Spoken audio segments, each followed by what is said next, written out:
Well, I went out and bought the spider that makes the strongest webs in the world to be able to go and test it. And without wasting any time, I let the spider loose into this massive enclosure with tons of anchor points all over the wall to ensure an enormous web could be built in here. You see, these are called golden silk or weavers, and their silk is so strong that it's said that the military literally studied it to learn how to make bulletproof vests. Yeah, these guys are the real deal. So while we wait for this massive web to be constructed, I also want to test questions like what is the coolest spider species, can spiders walk on water, and tons of other fun spider questions, starting with what is a trapdoor spider? Basically, the answer is that they're one of the most insane animals you'll ever see. And I instantly dropped it into a little enclosure I built for it. You see, they're called trapdoor spiders because they build trapdoors. Basically, over the course of a few hours, they dig out a hole in the ground. Then they coat the inside of that hole with a special kind of silk they produce that allows it to essentially turn into a functional trapdoor that they can surprise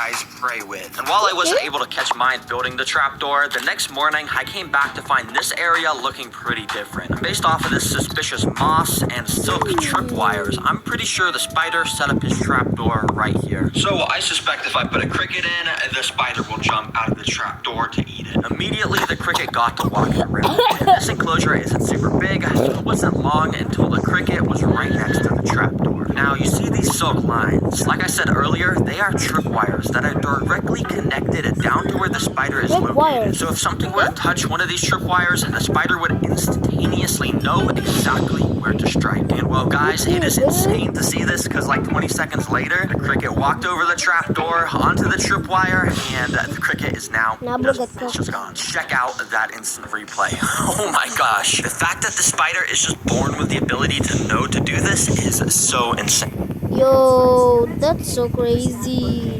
Did it down to where the spider is located. So if something were to touch one of these tripwires, the spider would instantaneously know exactly where to strike. And well guys, it is insane to see this because like 20 seconds later, the cricket walked over the trapdoor onto the tripwire and the cricket is now just gone. Check out that instant replay. Oh my gosh, the fact that the spider is just born with the ability to know to do this is so insane. And if you thought that was cool, while we wait for our golden silk orb weaver to make the strongest web in the world, I still have way more fun spider questions, with the next one being, can spiders walk on water? Yeah, you might be thinking, heck no, Derek Green, are you stupid? If a spider walked on water, it would just fall in and drown. But I think I actually found a spider species that actually can walk on water. And I've heard that they can also do tons of other crazy stuff. So I built it up the perfect environment with both a water and a land area to get this experiment started. Now I very carefully let the spider loose because obviously, as you can tell, it's extremely large and creepy. And while I have a whole channel about keeping the weirdest pets, I'm still kind of scared of spiders. But eventually, the spider ended up crawling out of the container. Alright, now that he's out of that container and on the land section, hopefully he now goes and walks on the water. Let me see if maybe I can move him over there.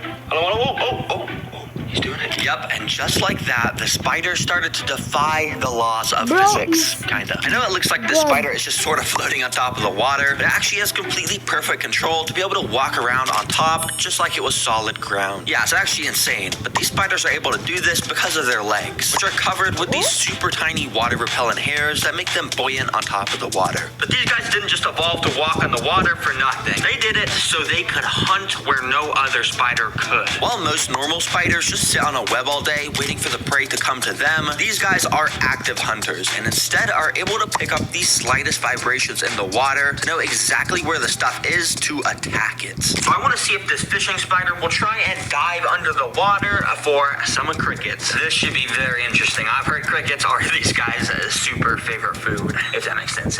Yeah, they really like them though. Yeah, now I was going to try and take my time with this, but you see I accidentally dropped the cricket in, and right away the fishing spider went insane and pounced on it without wasting a single second, and the cricket was now just straight up in the fangs of this insane predator. I didn't really get a good view of it attacking the cricket, so what I actually did was took the cricket from the spider so I could see if I could get the shot one more time. And this time the spider once again pounced onto the cricket as soon as it saw it. And obviously it's pretty creepy and you can see those legs moving. It's very scary actually. But you could see from under the water the cricket had no chance of escape, and it was now getting eaten as the spider walked up onto the land to finish eating it there. All right. I'm super excited about the next question because it is, what is the most camouflage spider species? And well, guys, I think I found it. It's But before I could take it out of this container, I quickly built up its enclosure. And yep, literally all we need is just some sand, and that is it. These are one of the most resilient and simple spiders in the entire world. And let's open this. Now you may notice that I was being extremely ultra careful with opening this. And that's because this species is one of the most venomous creatures on the planet. Like, period. And if it bit me, there'd be a high likelihood I wouldn't make it. But thankfully, that didn't happen because the spider started to climb out of the paper towel and then onto the sand. Now, these are called six-eyed sand spiders. And you may be wondering, bruh,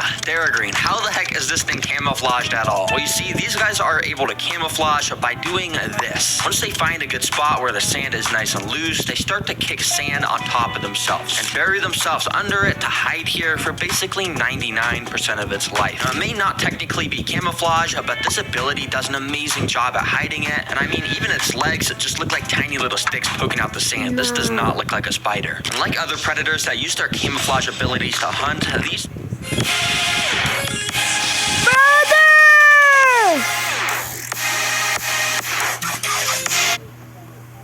These spiders are no different, and as soon as they detect motion, they will jump out of the floor. So let's feed this thing a cricket. And yeah, it's pretty crazy. I mean, you would have no idea that that is literally one of the most venomous things in the world. Anyways, I went and dropped the cricket inside, and immediately he got to running around the enclosure. But little did he know, right under his feet was his doom. Well, kinda, because I thought right away the spider was gonna pop out, but the cricket actually was just straight up walking on top of the spider, and the spider just didn't care. But I think it's because this cricket was a little bit big for the spider, so a little bit later I came back with a smaller cricket, as you can see. And well, as you can also see, this time the spider did not waste a single second to pounce onto this cricket. Nah, look at this instant replay. Imagine if that was my finger.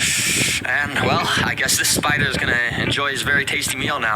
Nice. Alright, now it's time for question number 4, which is what spider is the most like Spider-Man? Yeah, might sound funny, but the answer's definitely the thing in this container. Because you know how Spider-Man can shoot long-ranged webs out of his wrist? Well, this spider species can also shoot long-ranged webs, and it's pretty crazy. These are called long-legged spitting spiders. And as you can see, they look pretty weird because they have a massive head. You see, most spiders have their silk glands, which are the things that make silk, in their abdomen. And that's why that area is so big. But these guys got their silk glands in their head because they need to be able to shoot webs out of their mouth. But in order for them to be able to do that, they gotta go and set up a little area in their tank. So I put my spider in a tank and he started to walk around, climbed up some sticks and stuff. And when I came back a little bit later, there was a little web made at the top of the enclosure. This means he was now settled in and he is ready to attack some prey. Alright, now that the spider went and made a web somewhere at the top of the enclosure, I'm gonna put in some crickets like always. And I know it's kind of a lot, but hopefully one of these guys gets shot by some webs. Let's go. So I put them in, and while most of the crickets were kind of just walking around the grassy floor area, this one cricket started to climb up this stick that led directly to where the spitting spider was. The cricket then crawled right next to the spider, waking him up, which probably angered the spider, causing the spider to shoot his web directly onto the cricket, completely gluing him to the wall, making sure the cricket would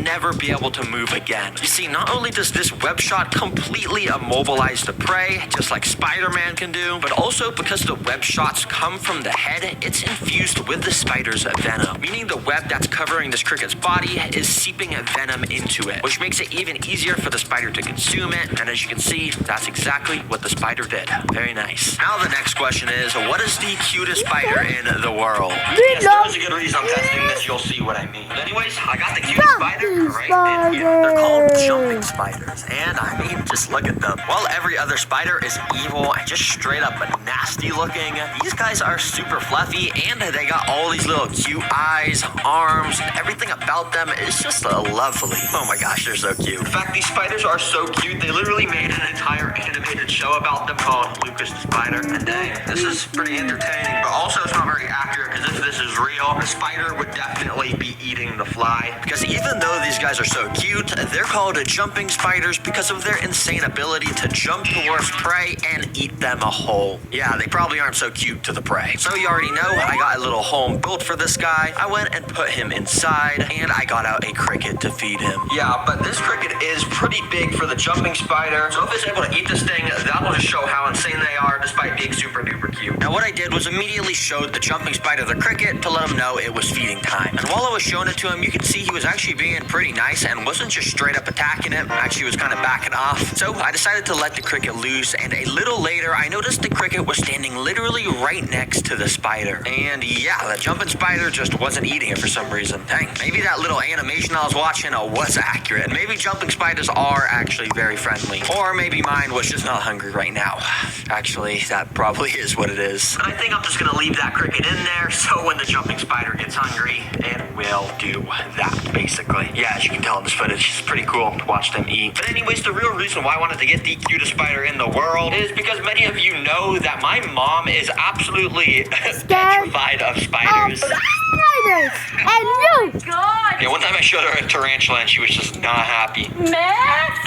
So hopefully this will help change her mind. Mom, can you come in here? Oh, hello there. Hi, bud. So, I just brought you in because I know you hate spiders, right? You do hate Yes. spiders? Yes. So basically, I just wanted to show you that I got the most venomous spider in the world. What? Yeah, right? I'm just kidding. It's the cutest spider in the world because I want to cure your fear of spiders. Oh my gosh. And as you can see, he's super friendly because he just, can crawl on my arm. Oh my goodness. Yeah, I can see its face and I can see like red furry. No. You want to get a closer No. look? No. And No, they're no. actually called jumping spiders because they're able to jump.